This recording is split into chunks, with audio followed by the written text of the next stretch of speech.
आज़म सिद्दीक साहब, आज defence minister ने बड़ी घन गरज के साथ पार्लियामेंट हाउस के फ्लोर के ऊपर बात की। उन्हें कहा कि पार्लियामेंट विल रिटेलिएट। और आप देखें, आपके सामने है कि हुकूमत ने चीफ जस्टिस समेत बेंच के 3 मेंबरान पर एतराज़ आयद कर दिया ऑडियो लीक्स कमीशन के ऊपर। इसके अलावा जो मामलात हैं, एक रिव्यू का एक्ट है, वो आपके और हमारे सामने है। तो गेम तो अब किसी और तरफ ही जाती हुई नजर आ रही है।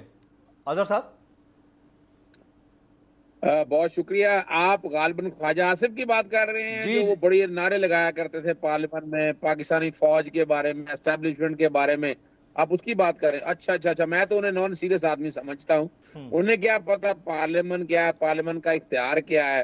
बड़ी हैरानगी होती है। पहले आप इमेजिन कर लें कि ये जो नया कानून बनाया ना, रिव्यू अपना रिव्यू का जो स्कोप बढ़ाया, उसका मकसद क्या है? जी उसका मकसद वो तौहीन अदालत की कार्रवाई बचने के लिए किया उन्होंने, कि जो पार्लियामेंट ने पहले 21 अरब के पैसों के हवाले से जो रेजोल्यूशन पास की हैं, उसमें ये सारे फंसते हैं बुरी तरह से।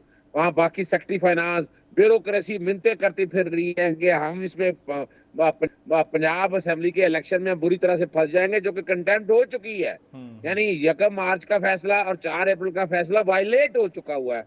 और उसमें आपको पता है कि 100 अरब के करीब इन्होंने आटा स्कीम में झोंक दिया। करप्शन के सबूत लिथड़े हुए हैं उसके अंदर।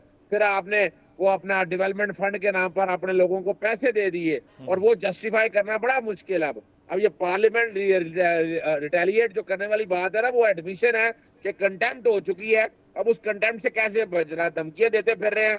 आर्टिकल 68 की वायलेशन आपको पता है, पहले ही हाईकोर्ट हो चुकी है। पार्लियामेंट के अंदर जज के कंडक्ट के बारे में बात नहीं कर सकते। फिर आपने पता है कि 144 लगी हुई है, और आप कॉन्स्टिट्यूशनल एवेन्यू पे आके सारी सियासी जमातों ने जो अदालतों के बारे में जुबान इस्तेमाल की, जो धमकियां दी। इमरान खान ने अगर एक वो सेशन जज के बारे में अल्फाज इस्तेमाल किए ना, तौहीन अदालत और दहशतगर्दी के, 144 की वायलेशन के और दहशतगर्दी के पर्चे दर्ज नहीं होने चाहिए। क्या ये तौहीन अदालत नहीं है? क्या ये जो रवैया इख्तियार किया जा रहा है वो साबित नहीं कर रहा कि ये जो सिजिलियन माफिया या गॉडफादर का इनको लकब दिया था वो साबित हो रहा है? तो ये जो आप ये सोची बैठे हैं ना, वो नहीं, मैं नहीं देख रहा। इनके दिन गिने जा चुके हैं, बड़ी बुरी तरह से फंस चुके हैं। अजहर भाई, 9 मई वाले इंतजार था ना। चलो इस बार वो करते हैं जो इससे पहले किया ही नहीं। किस्मत की आंखों में आंखें डाल के जीतना होगा। सब में है शेर जैसी राह। जर्रा जर्रा भी हर कंटेस्टेंट को लगेगा पहाड़। लड़खड़ाना नहीं है, खोल दो अपने पंख अगर आसमान छूना है।